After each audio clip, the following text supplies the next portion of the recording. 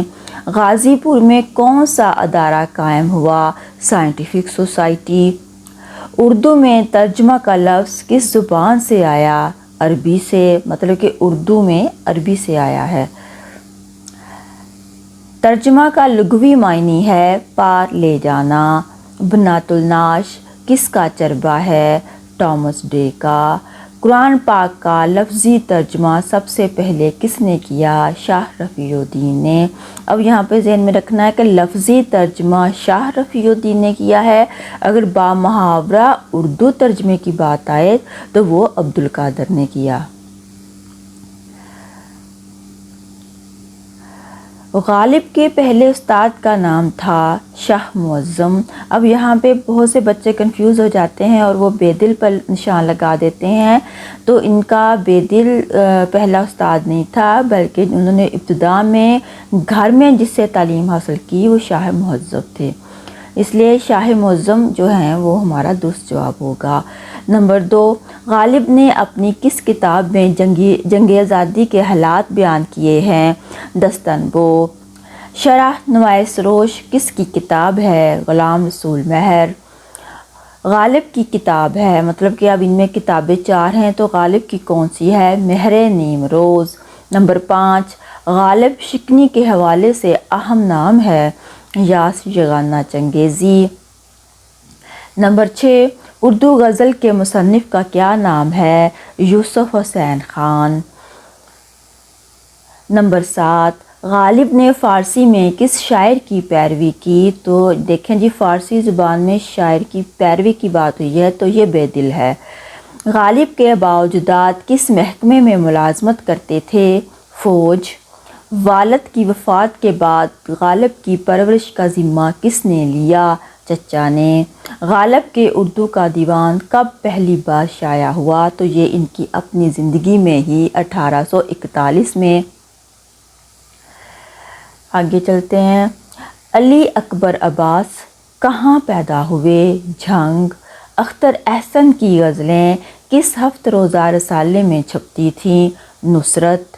صابر ظفر کو مجموعہ سرِ بازار رقم پر کون سا ایوارڈ ملا؟ علامہ اقبال ایوارڈ۔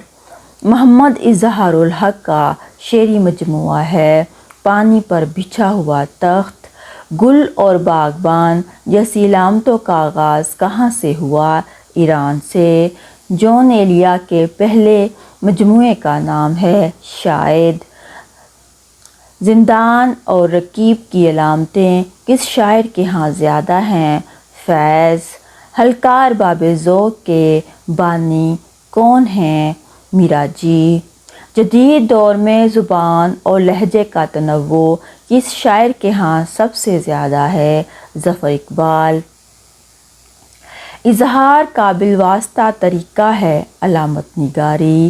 ماہر تمام کس کا کلیات ہے؟ پروین شاکر۔ اب تک کس کا کلیات ہے؟ ظفر اقبال۔ منیر نیازی نے کس زبان میں زیادہ شاعری کی؟ ظاہر بات ہے یہ اردو اور پنجابی دونوں کے شاعر تھے، لیکن اردو میں ان کے زیادہ مجموعے ہیں تو اردو زبان۔ لامساوی انسان کتاب کس شاعر کی ہے؟ نون میم راشد۔ نظم پتھر کی زبان کا موضوع کیا ہے؟ یہ جی فہمیدہ ریاض کی نظم ہے تو اس کا موضوع ہے عورت کی وفا۔ جوش ملیح آبادی کا اصل نام کیا تھا؟ شبیر حسن خان۔ جوش نے کتنی عمر میں شعر کہنا شروع کیا؟ 8 سال۔ حفیظ جلندری کی طویل نظم کون سی ہے؟ شاہنامہ اسلام۔ میرا جی کا اصل نام کیا ہے؟ محمد ثناء اللہ۔ ایہام کے کیا معنی ہے؟ وہم میں ڈالنا۔ برگ نے کس شاعر کی کتاب ہے؟ ناصر کاظمی۔ محبت اب نہیں ہوگی نظم کس حیت میں ہے؟ تو یہ نظم منیر نیازی کی ہے اور یہ پابند نظم کی حیت میں ہے۔ فیض احمد فیض کا تعلق کس ضلع سے ہے؟ سیالکوٹ۔ نسخہ ہے وفا کس شاعر کا کلیات ہے؟ فیض احمد فیض۔ میرا جی کا کلیات کس نے مرتب کیا؟ جمیل جالبی۔ نون میم راشد کی کتاب ماورا کب شائع ہوئی؟ 1941۔ ایران میں اجنبی کس کا مجموعہ ہے؟ نون میم راشد۔ کنواں کس کی نظم ہے؟ مجید امجد۔ مجید امجد کا کلیات پہلی بار کس نے مرتب کیا؟ تاج سعید۔ ترکیب پسند تحریک سے کون سے شاعر وابستہ تھے؟ تو یہاں پہ 3-4 شاعر ہوں گے تو آپ نے ان میں سے فیض احمد فیض کہہ دینا ہے۔ فیض کے آخری مجموعے کا عنوان کیا ہے؟ غبار ایام۔ راولپنڈی سازش کیس میں کون سے شاعر گرفتار ہوئے؟ فیض احمد فیض۔ سلیبیں میرے دریچے میں کیا ہے؟ یہ فیض کا خطوط کا مجموعہ ہے۔ فیض احمد فیض کو لیلن نام کب ملا؟ 1962 میں۔ کون سے شاعر انگریزی اخبار کے صحافی بھی رہے ہیں؟ فیض احمد فیض۔ فیض کے کل شعری مجموعوں کی تعداد کیا ہے؟ 8۔ نون میم راشد کی اطالوی بیوی کا نام کیا تھا؟ شیلا۔ اندھا کباڑی کا تخلیق کار کون ہے؟ نون میم راشد۔ فیض احمد فیض کا سن پیدائش کیا ہے؟ 1911۔ میرا جی کب پیدا ہوئے؟ 1912۔ نون میم راشد کا سن پیدائش کیا ہے؟ 1910۔ میرا جی کا انتقال کب ہوا؟ 1949۔ اس نظم میں کس شاعر کی کتاب ہے؟ میرا جی۔ حسن کوزاگر کے تخلیق کار کون ہیں؟ نون میم راشد۔ حسن کوزاگر کے کتنے حصے ہیں؟ 4۔ فیض احمد فیض کا کلیات پہلی بار سارے سخن ہمارے کے عنوان سے کہاں سے شائع ہوا؟ لندن میں۔ اچھا جی، یہاں میرے لیکچر کا اختتام ہوتا ہے۔ یہ تقریباً 100 کے قریب MCQs ہیں۔ میرا خیال ہے کہ یہ ایم فل اور PhD میں داخلہ لینے والے بچوں کے لیے بہت زیادہ مددگار اور معاون ثابت ہوں گے۔ مجھے اجازت دیں، انشاءاللہ اگلی ویڈیو میں اس سے اور زیادہ جو بہتر، اہم اور جو گزشتہ ٹیسٹ میں بھی MCQs آئے ہیں اس کے حوالے سے میں اپنا لیکچر تیار کروں گی اور آپ کے سامنے پیش کروں گی، تاکہ آپ لوگوں کو ریٹن ٹیسٹ کو سولو کرنے میں کوئی دقت پیش نہ آئے اور آپ آسانی سے ان کو کلیئر کر لیں۔